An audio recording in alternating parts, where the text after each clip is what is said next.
ইনকিলাব মঞ্চের মুখপাত্র শহীদ শরীফ ওসমান হাদির হত্যার বিচারের দাবিতে শুক্রবার দুপুরের পর থেকে রাজধানীর শাহবাগ মোড় অবরোধ করে আছে ইনকিলাব মঞ্চ।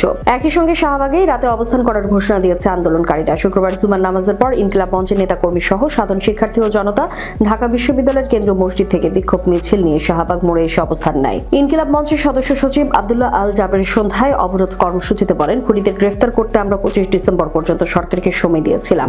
সরকার ব্যর্থ হয়েছে, এখন লাগাতার আন্দোলন চলবে।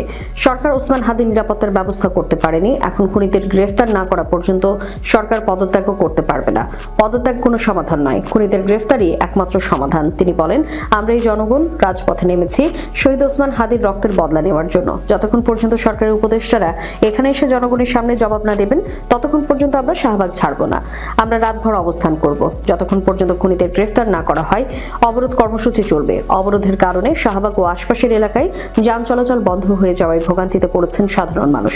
পরিস্থিতি নিয়ন্ত্রণে আইনশৃঙ্খলা বাহিনীকে সতর্ক অবস্থানে থাকতে দেখা গেছে।